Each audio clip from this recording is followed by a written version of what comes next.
ಬೆಂಗಳೂರು 2ನೇ ವಿಮಾನ ನಿಲ್ದಾಣ ಪ್ರಮುಖ ಜಿಲ್ಲೆಗೆ ಕೈತಪ್ಪಿದ ಅವಕಾಶ. ರಾಜ್ಯದ 2ನೇ ಅಂತಾರಾಷ್ಟ್ರೀಯ ವಿಮಾನ ನಿಲ್ದಾಣ ಅವಕಾಶ ಕರ್ನಾಟಕದ ಪ್ರಮುಖ ಜಿಲ್ಲೆಯಾಗಿರುವ ತುಮಕೂರಿನಿಂದ ಕೈತಪ್ಪಿದೆ. ಈ ಬಗ್ಗೆ ಇದೀಗ ಚರ್ಚೆಗಳು ಕೂಡ ಜೋರಾಗಿವೆ. ಬೆಂಗಳೂರಿನ 2ನೇ ಅಂತಾರಾಷ್ಟ್ರೀಯ ವಿಮಾನ ನಿಲ್ದಾಣಕ್ಕೆ ತೀವ್ರ ಪೈಪೋಟಿ ನಡೆದಿದೆ. ಈ ರೀತಿ ಇರುವಾಗಲೇ ರಾಜ್ಯದ ಪ್ರಮುಖ ಜಿಲ್ಲೆಯಲ್ಲಿ ಬೆಂಗಳೂರಿನ 2ನೇ ವಿಮಾನ ನಿಲ್ದಾಣ ನಿರ್ಮಾಣ ಸಾಧ್ಯವೇ ಇಲ್ಲ ಎಂದು ಸ್ಪಷ್ಟವಾಗಿ ಹೇಳಲಾಗಿದೆ. ಈ ಸಂಬಂಧ ಸಚಿವ ಎಂ.ಬಿ. ಪಾಟೀಲ್ ಅವರೇ ಮಾಹಿತಿ ನೀಡಿದ್ದಾರೆ. ಅದೇನು ಎನ್ನುವ ವಿವರ ಈ ವಿಡಿಯೋದಲ್ಲಿ ಇದೆ. ಬೆಂಗಳೂರು 2ನೇ ವಿಮಾನ ನಿಲ್ದಾಣದಿಂದ ತುಮಕೂರು ಜಿಲ್ಲೆ ಔಟ್ ಆಗಿದೆ. ಈ ಭಾಗದಲ್ಲಿ ವಿಮಾನ ನಿಲ್ದಾಣ ನಿರ್ಮಾಣ ಮಾಡಬೇಕು ಎನ್ನುವ ಬೇಡಿಕೆ ಹೆಚ್ಚಾಗಿತ್ತು. ಆದರೆ ಈ ಭಾಗದಲ್ಲಿ ವಿಮಾನ ನಿಲ್ದಾಣ ಸಾಧ್ಯವೇ ಇಲ್ಲ ಎಂದು ಸ್ಪಷ್ಟವಾಗಿ ಹೇಳಲಾಗಿದೆ. ರಾಜಕೀಯ ಕಾರಣಗಳಿಂದ ತುಮಕೂರಿನ ವಿಮಾನ ನಿಲ್ದಾಣದ ಪ್ರಸ್ತಾವನೆ ಕೈಬಿಟ್ಟು ಹೋಗಿದೆಯೇ ಎನ್ನುವ ಅನುಮಾನವೂ ಕೂಡ ಇತ್ತು. ಉಪಮುಖ್ಯಮಂತ್ರಿ ಡಿ.ಕೆ. ಶಿವಕುಮಾರ್ ಹಾಗೂ ಗೃಹ ಸಚಿವ ಜಿ. ಪರಮೇಶ್ವರ್ ಅವರ ನಡುವೆ ಈ ವಿಚಾರ ಭಾರಿ ಪೈಪೋಟಿ ಕೂಡ ಏರ್ಪಟ್ಟಿತ್ತು. ಇದೀಗ ಇಲ್ಲಿ ಯಾವ ಕಾರಣಕ್ಕೆ ವಿಮಾನ ನಿಲ್ದಾಣ ಪ್ರಸ್ತಾವನೆಯನ್ನು ಕೈಬಿಡಲಾಯಿತು ಎನ್ನುವ ವಿಷಯವನ್ನು ಬಹಿರಂಗಪಡಿಸಿದ್ದಾರೆ.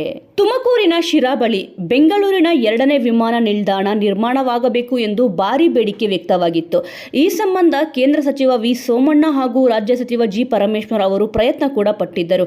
ಈ ಭಾಗದಲ್ಲಿ ವಿಮಾನ ನಿಲ್ದಾಣ ನಿರ್ಮಾಣವಾಗಬೇಕು ಎಂದು ಪಕ್ಷಾತೀತ ಅಭಿಪ್ರಾಯ ಕೂಡ ವ್ಯಕ್ತವಾಗಿತ್ತು. ಇನ್ನು ತುಮಕೂರು ಜಿಲ್ಲೆಯ ಶಿರಾ ಬಳಿ ವಿಮಾನ ನಿಲ್ದಾಣ ನಿರ್ಮಾಣ ಮಾಡಬೇಕು ಅಂತ ಕೆಲವರು ಪ್ರಸ್ತಾವನೆ ಸಲ್ಲಿಸಿದ್ದು ನಿಜ.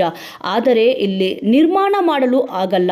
ಶಿರಾ ಬಳಿ ಏನಾದರೂ 2ನೇ ವಿಮಾನ ನಿಲ್ದಾಣ ನಿರ್ಮಾಣ ಮಾಡಿದರೆ ಅದು ವಿಜಯಪುರ ಹಾಗೂ ಶಿವಮೊಗ್ಗ ಮಾದರಿಯ ಜಿಲ್ಲಾ ಮಟ್ಟದ ವಿಮಾನ ನಿಲ್ದಾಣಕ್ಕೆ ಸೀಮಿತವಾಗಲಿದೆ. ಬೆಂಗಳೂರಿಗೆ ಅನುಕೂಲವಾಗುವಂತೆ ವಿಮಾನ ನಿಲ್ದಾಣ ನಿರ್ಮಾಣವಾಗಬೇಕು. ಆಗ ಹೂಡಿಕೆದಾರರನ್ನು ಆಕರ್ಷಿಸಲು ಸಾಧ್ಯವಿದೆ.